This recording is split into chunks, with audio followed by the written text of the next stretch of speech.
apakah hakim MK yang mengadili kasus Banjarbaru itu akan mengedepankan soal penegakan kedaulatan rakyat. Nah, itu kan. Nah, berhadapan dengan pilkada Banjarbaru. Kalau ternyata pilkada Banjarbaru ini dianggap menciderai, melanggar hak, kan itu kan yang digulir-gulirkan para pemohon itu kan, yang apa, yang maksudnya di blow up, diangkat-angkat kan. Nah, itu akan lanjut nanti. Bilanya tuh lanjut, jadi tidak memperhatikan lagi soal legal standing. Nah, artinya bisa saja legal standing diabaikan, tapi masuk ke substansi tadi, hak konstitusional orang yang hilang. Hilang karena tadi asumsinya sekarang tadi kata Prof yang ramai di otak-atik kan soal orang tidak punya pilihan lain selain memilih calon itu. Karena ketika tidak memilih calon itu maka dianggap jadi suara tidak sah. Ya, suara tidak sah itu.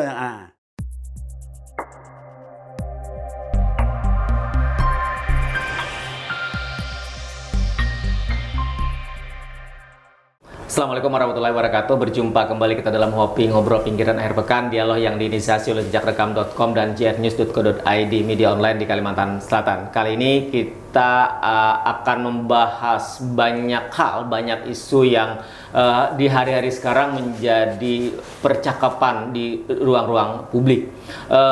Sekarang misalnya banjir mengepung Kalimantan Selatan. Sejumlah kabupaten hari ini terendam banjir. Ada Kabupaten Tanah Laut sebagian, misalnya kemudian Kabupaten Banjar, Hulu Sungai Selatan, kemudian Hulu Sungai Tengah dan Hulu Sungai Utara. Termasuk kita Banjarmasin, ada rob yang juga bersamaan dengan curah hujan yang tinggi yang kemudian menyebabkan sejumlah kawasan terendam banjir, entah tergenang atau apapun itunya istilah. Nah, kemudian di hari sekarang juga ramai percakapan soal bagaimana menyaksikan sidang di Mahkamah Konstitusi, karena ada dua gugatan yang diajukan dari Kalimantan Selatan, ada terkait dengan Pilkada Banjarbaru dan juga Pilkada Kabupaten Banjar. Itu yang kira-kira akan menjadi bahasan panjang kita. Beberapa bagian yang akan kita bahas pada kesempatan ngopi kali ini. Seperti biasa, ada guru besar dari Universitas Lampung Mangkurat, ada Bapak Profesor Dr. Muhammad Hadin Mujad. Assalamualaikum Pak Prof. Waalaikumsalam. Sehat hari ini Prof? Alhamdulillah sehat. Lama tidak ketemu Prof.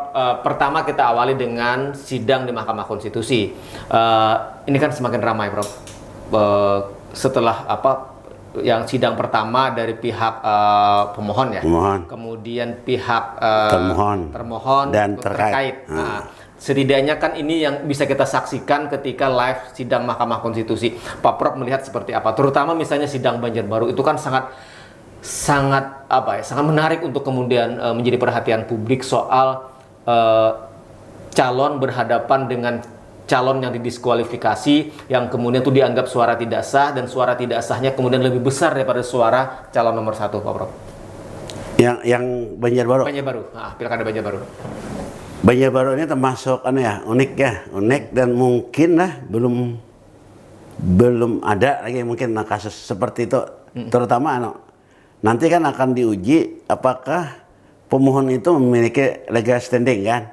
Nah, itu hari ini kita belum tahu sampai tahapan sekarang kita belum tahu bagaimana sikap MK lagi belum.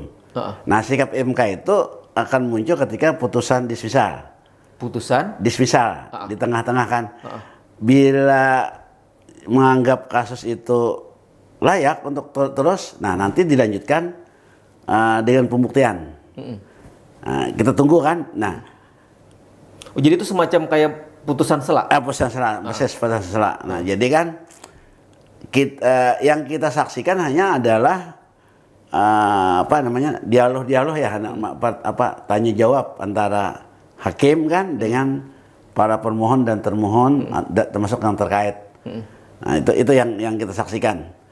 Nah, kita belum tahu, tadi kan saya sebutkan seperti apa sebetulnya sikap MK. Nanti ketika putusan dismisal ketahuan. Nah, kalau secara teori kan soal legal standing itu masih agak lemah kan, karena ketentuan perundang-undangan pemohon itu adalah pasangan calon dan pemantau yang terdaftar. Hanya dua kan. Nah, di antara 4 itu, Ya 4 gugatan. 4 pemohon, 4 pemohon. Ya, 4 pemohon. 4 pemohon kan, 4 pemohon ini yang sekarang berproses nih. ya yang kan pemohon kan tiga Ada warga Banjarbaru ada. banyak. Heeh. Ada yang ada pemantau tapi tidak terdaftar di Banjarbaru katanya gitu kan. Kurang tahu saya kan. Ya, itu yang kemarin dijelaskan oleh kuasa termohon. Iya. Heeh. Nah, kemudian ada salah satu pasangan kan yang majukan kan, yang wakil kan. Wakil, iya. Nah. Wakil yang didiskualifikasi, tapi yang mengajukannya calonnya, calon wakilnya. Kan wakil. Kan kalau kata-kata dia kan pasangan kan. Itu cuma wakil lah. Iya. Kalau di kata-kata perundang-undangan. Yang kedua, pemantau yang terdaftar di kabupaten itu kan. Nah, karena kalau kita secara lihat tekstual norma yang termuat dalam perundang-undangan tidak memenuhi ke 4-nya kan itu, udah 4-nya. Nah, cuma kita biasa menyaksikan kadang-kadang kan ada kepentingan yang lebih besar, misalnya soal kedaulatan kah atau apa kan yang disebut oleh MK nanti dalam pertimbangannya. Iya. Itu bisa jadi akan berpendapat lain. Di luar yang tadi yang Prof sebutkan tadi ya soal legal standing. Kalau perundang-undangan kan seperti itu kan. Ya. Dan kita sampai hari ini tadi saya akan sebutkan kita belum tahu lagi sikap hakim seperti apa. Nah, itu soal prosedural namanya. Nah, soal substansi yang menarik ternyata sebagian kan dia dari dialog itu kan sudah menyasar ke substansi kan pertanyaan-pertanyaan hakim. Nah, sangat disayangkan substansi itu maksudnya ke surat suara itu. Iya, kenapa jadi surat suara? Kenapa jadi ada SK kan itu kan? SK mendiskualifikasi. Bukan SK SK mendiskualifikasi. Iya, Kemudian SK KPO yang tentang suara tidak sah. Ya. Nah, itu kan SK 7474 apa? Berapa 7474 ya? Iya. Nah, yang mengatakan bahwa SK KPO pusat gitu kan. KPU RI. Nah, bahwa apabila mencoblos pasangan yang didiskualifikasi itu maka dianggap suara tidak sah. Nah, itu kan jadi pertanyaan-pertanyaan. Dan kita saksikan kayaknya apa namanya? Para hakim sudah masuk ke situ. Ini sudah masuk ke sana kan. Nah, padahal itu maksudnya belum sampai ke sana kan. Dan kita kelihatan sekali itu di tengah publik tengah publik. Prof, artinya yang terbaca di situ hari ini kan tidak sekedar bicara soal legal standingnya kan? Iya. Karena kalau bicara legal standing harusnya kan selesai. Hanya tadi kan dalam ketentuan Pak Prof kan ada 4 pihak, beberapa tadi yang bisa 4 pemohon kan? Yang bisa kemudian dalam legal standingnya misalnya. Artinya kalau itu kan sangat jelas kan Pak Prof? Kalau legal standingnya cuma bisa dua pasangan calon atau pemantau kan? Ya, pemantau yang terdaftar di tempat itu. Di KPU yang bersangkutan. Artinya kalau dia terdaftarnya tapi nasional atau di provinsi tidak masuk kan. Karena ini spesialis bicara soal Pilkada Banjarbaru. Iya. Itu soal legal standing pemohon. Dan tapi ternyata dalam dialog itu kan sudah menyasar lebih luas. Nah, apakah hakim ini ingin mengalahkan legal standing dengan memperhatikan kepentingan yang lebih luas mungkin karena dia menyasar ke substansi tadi. Substansi. Berarti ada kemungkinan, ada ruang untuk ke situ. Biasanya kan yang paling pokok itu kalau kita ikutilah beberapa periode beberapa zaman MK masa MK ini ada. Nah, itu pasti ya amanah. Dia kan pengawal undang-undang dasar nih, MK. Dia menjaga amanah undang-undang dasar itu jangan sampai dilanggar atau tercederai akibat pelaksanaan pilkada gitu kan, kaitannya pilkada. Misalnya amanah undang-undang dasar mengatakan bahwa kita menganut kedaulatan rakyat. Nah, itu dikawal kan. Nah, apakah kejadian-kejadian yang dilaporkan mereka yang dikadukan yang digugat di MK PHP namanya kan. Perselisihan Hasil pilkada. pemilihan, bukan? Hasil pemilihan. Nah, itu bahasa undang-undang kan. Kalau yang pemilihan umum PHPO. PHPU. Kalau ini PHP, perselisihan hasil pemilihan. Hasil pemilihan. Nah, apakah terjadi pelanggaran yang pelanggaran itu sampai mencederai atau melanggar kedaulatan rakyat? Nah, kan tugas MK kan mengawal undang-undang dasar. Memastikan agar tidak ada hak konstitusional warga negara yang terlanggar. Ya, itu maksudnya. Artinya maka kemudian kalau itu yang dipahami, yang dilihat, maka kemudian hal-hal yang sifatnya prosedural tadi bisa saja terabaikan. Bisa diabaikan. Itu kan yang kita amati kan biasa. Nah, munculnya TSM kan itu kemarin tuh TSM ya. Nah, bila dulu soal asalnya kan PHPO sama PHP itu kan soal angka. Selisih angka aja kan, selisih angka. Artinya ketika ada pasangan calon dengan legal standingnya menggugat hasil putusan KPU, kemudian yang digugat itu ada angka yang kemudian dengan angka itu bisa menganulir orang lain yang dimenangkan. Iya, misalnya kan asalnya selisih angka antara si pemohon dengan termohon. Ya. Termohon KPU kan. KPU punya menetapkan calon itu dengan angka sekian. Nah, sementara si pemohon punya angka sendiri kan gitu. Nah, angka sendiri itu bila angka si pemohon itu benar dalam persidangan, maka angka KPU salah, dia akan menang. Nah, seharusnya gitu kan. Oh, berarti angka yang dimohonkan itu harus mampu merubah hasil. Merubah hasil. Kalau misalnya angka itu disetujui, diterima misalnya, tapi tidak merubah hasil, tidak ngaruh. Tidak. Itulah sebetulnya asal mula adanya kewenangan MK untuk mengadili sengketa hasil. Kan sengketa hasil. Nah, tapi zaman Prof Mahfud kan berubah. Lalu ada istilah Mahkamah Konstitusi jangan jadi mahkamah kalkulator. Nah, ya karena kalau itu tadi berarti hanya hitungan angka-angka saja. Hitungan angka. Nah, lalu yang lebih luas, yang lebih besar apa? Iya, kedaulatan rakyat soal. Itu tadi saya katakan kalau kedaulatan rakyat dilanggar, MK yang sebagai pengawal konstitusi ini kan harus menegakkan kan gitu.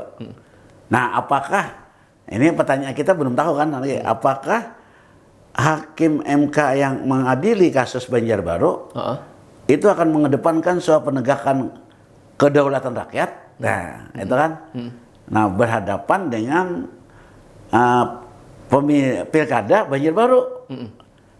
Kalau ternyata pilkada Banjarbaru ini dianggap mencederai, melanggar hak, kan itu kan yang digulir-gulirkan para pemohon itu kan.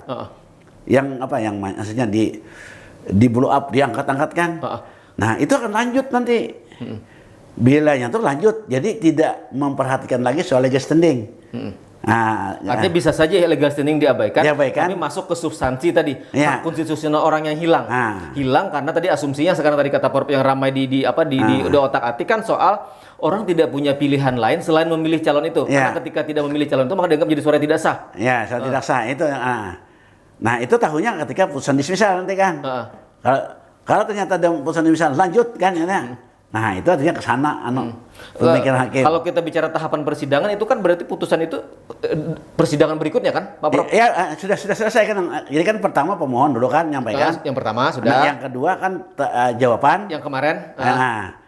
Sisanya putusan dismisal. Dan itunya akan menentukan perkara ini lanjut atau tidak. Ya, betul. Sehingga di situ nanti akan terurai berarti ya Pak Prof. Artinya kan bayangan kita dengan putusan dismisal itu maka kemudian majelis mahkamah kan akan memberikan pertimbangan, akan memberikan alasan kenapa misalnya kasus itu kemudian misalnya dilanjutkan dalam sidang berikutnya. Sidang berikutnya kan berarti masuk dalam pembuktian kan Pak Prof. Ya. Jadi masuk ke dalam pembuktian di dalam sidang berikutnya. Kalau hakim berpendapat tadi kan soal legal standing itu tidak dipersoalkan. Prof, tapi kalau kita mencermati putusan-putusan mahkamah sebelumnya misalnya bicara tentang PHP atau PHPU misalnya, ada kemungkinan itu kan? Ada kemungkinan. Ya itu kan, jadi kita tidak bisa mengukur secara perundang-undangan.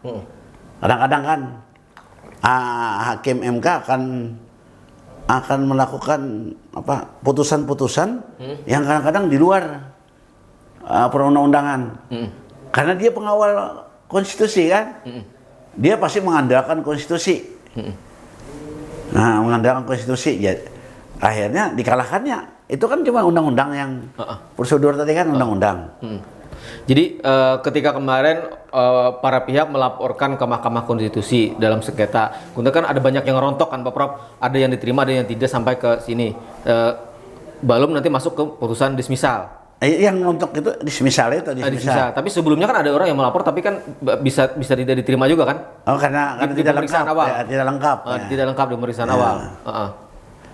Artinya kemudian kita akan menunggu dalam beberapa hari ini bagaimana kemudian putusan dismisal yang dilakukan oleh Mahkamah Konstitusi. Artinya akan semakin seru nih. Apakah ini lanjut atau tidak? Itu yang akan membuat ininya. Ya, kan jadwalnya sudah ada kan kita tunggu jadwal putusan dismisal dari MK. Itu berarti di masing-masing hakim panel yang terdiri dari 3 itu kan Pak Prof? 3 itu memutuskan. Bukan yang seluruh mahkamah yang... Belum lagi kan. Kalau sudah dismisal karena bisa putusan yang itu kan yang akhir itu dengan seluruh dengan komposisi mahkamah lengkap. Lengkap. Oke. Ya, Prof, artinya kan menarik nih. Tinggal kita bagaimana menunggu putusan dismisal ya. Putusan dismisal yang akan dilakukan Mahkamah Konstitusi atas 2 perkara PHP yang diajukan ke Mahkamah Konstitusi antara Pilkada Kabupaten Banjar yang diajukan oleh Kabupaten Banjar kan cuma 1 pemohon kan Pak Prof? Satu pemohon. Hanya pasangan Syaifullah Tamliha dan Habib Ahmad Basim. Kemudian yang kedua terkait dengan PHP Pilkada Banjarbaru. Artinya dalam waktu mungkin di minggu depan atau minggu-minggu, kayaknya minggu depan ya Pak Prof ya? Saya kurang tahu jadwalnya. Artinya bisa saja kan yang putus mendengarkan keterangan pihak terkait kan kemarin hari Senin. Berarti ada kemungkinan bagaimana kemudian jadwal berikutnya adalah pasti akan betul. Baik, demikian tuntas sudah ngopi kita kali ini bicara soal bagaimana ramainya diskusi di ruang publik terkait dengan sidang-sidang terkait PHP di Mahkamah Konstitusi. Ada 2 gugatan terkait dengan Pilkada Banjarbaru dan Pilkada Kabupaten Banjar. Kita akan tunggu bagaimana hasilnya. Tentu ini menjadi semakin menarik. Terima kasih dan wassalamualaikum warahmatullahi wabarakatuh.